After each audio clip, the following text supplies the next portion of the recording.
बिस्मिल्लाहिर्रहमानिर्रहीम अस्सलामुअलैकुम। दोस्तों, कुछ लोगों का गिला रहता है कि उनका धनिया ग्रो नहीं हो पाता। धनिया ग्रो ना होने की कई वजूहात हो सकती हैं। सबसे मेन और बड़ी वजह यह भी हो सकती है कि आपने कहीं पुराना सीड तो ग्रो नहीं कर लिया, और दूसरी सबसे मेन वजह ये होती है कि आपने धनिया ग्रो करने के लिए कौन सी मिट्टी तैयार की है, किस तरह की मिट्टी आपने तैयार की है। धनिया का सीड ख़रीदने के बाद दोस्तों, जो सबसे मेन जो चीज़ होती है जिसका आपने ख़्याल रखना होता है, वो होता है दोस्तों मिट्टी का अच्छा होना।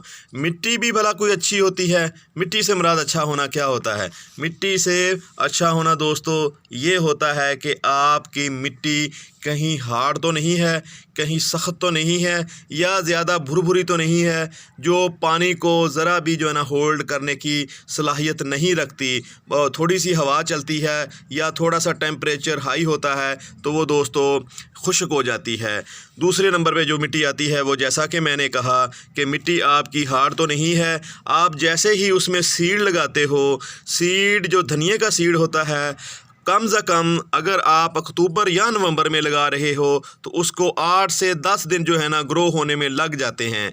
तो अगर आप हार्ड मिट्टी में सीड लगा रहे हो तो 8 से 10 दिन तो वैसे लग गए। अगर इसके बाद भी आपका सीड ग्रो नहीं हो पाता तो आप समझ लें कि उसमें मिट्टी में जो सो सख्त मिट्टी है और उसमें पानी जो है ना, उसकी पानी नमी करने की सलाहियत ज़्यादा है, जिसकी वजह से या तो आपका सीड ग्रो नहीं हो पाया इसलिए कि उस पानी की वजह से वो सीड गल चुका है, उसके अंदर का जो जिसने चीज़ ने ग्रो होना होता है ना, वो गल चुकी है। दूसरा, अगर वो सीड फिर भी ग्रो नहीं हुआ तो सख्त मिट्टी होने की वजह से उसको वो टेम्परेचर, वो एनवायरनमेंट अभी तक नहीं मिल सका जो सीड ग्रो होने के लिए चाहिए होता है। इसलिए दोस्तों, आप मिट्टी तैयार करते वक्त ख़ास ख्याल रखें।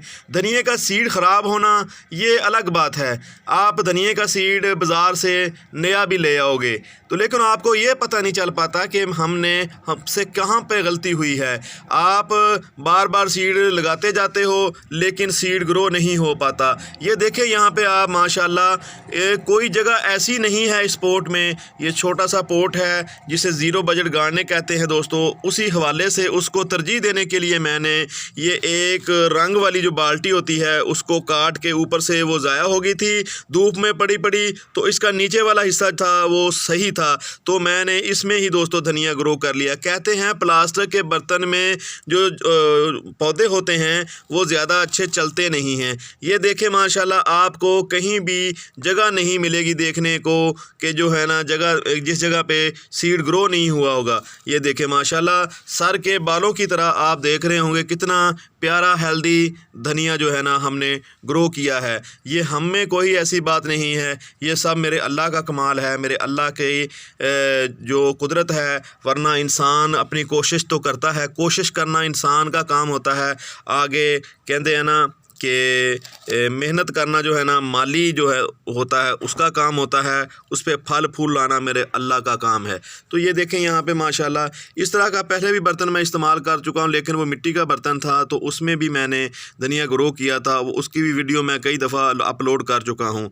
तो वो जो है ना धनिया वो अब काटने के काबिल हो चुका है। कल हमने वहाँ से हार्वेस्ट किया था, तो ये जो धनिया है ये भी 1-2 दिन तक इंशाल्लाह काटने के काबिल हो जाएगा। तो आप दोस्तों जब भी धनिया ग्रो करें मिट्टी का ख़ास ख्याल रखें।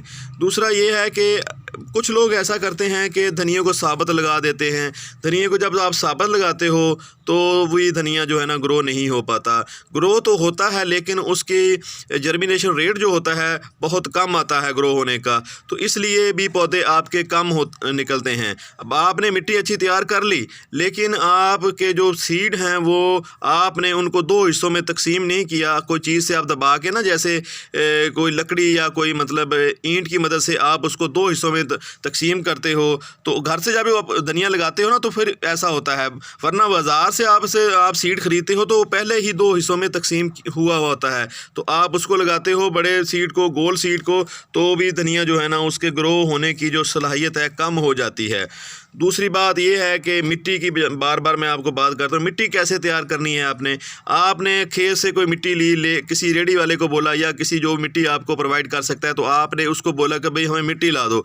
उसने क्या करना है, उसने मेहनत नहीं करनी। आपको उसको चाहिए था किसी नहर से या किसी खाल से वो बालू मिट्टी लाए जो पानी की मदद से ठंडी हो चुकी हो, जिसकी तासीर ठंडी हो चुकी हो, जो भुरभुरी हो, जिसे हम भल मिट्टी भी बोलते हैं। लेकिन वो ऐसा नहीं करते। मेरे साथ भी ऐसा हो चुका है। मैंने एक रेडी जो है ना उसकी मंगवाई थी, तो लेकिन वो सारी की सारी जो है ना हार्ड मिट्टी थी। तो मैंने उसे कहा कि यार ये जो आप मिट्टी मुझे ला के दी है आपने कहाँ से उठा के लेके आए? तो वो कहता, कसम उठा के उसने कहा कि भाई मैं नहर से लेके आया था।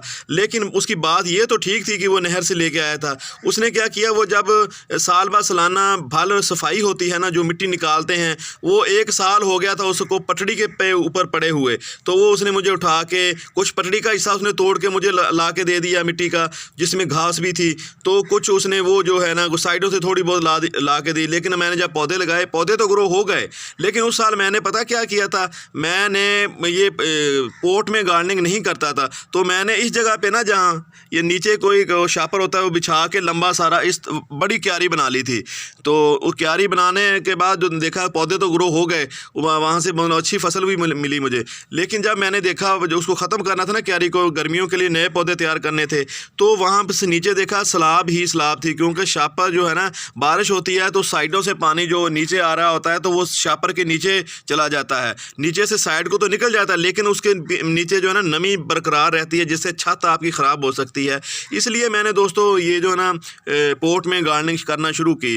पोट है कि आप उसको उठा के आगे पीछे रख लेते हो। तो जो मैं बात कर रहा था मिट्टी की, तो मिट्टी कोशिश करें कि आप ऐसी जगह पे लाएं यहाँ से बड़ी नहर से नीचे नहर जब खाल निकलती है ना, खाल के नीचे जब पानी गिरता है तो बहुत सारी मिट्टी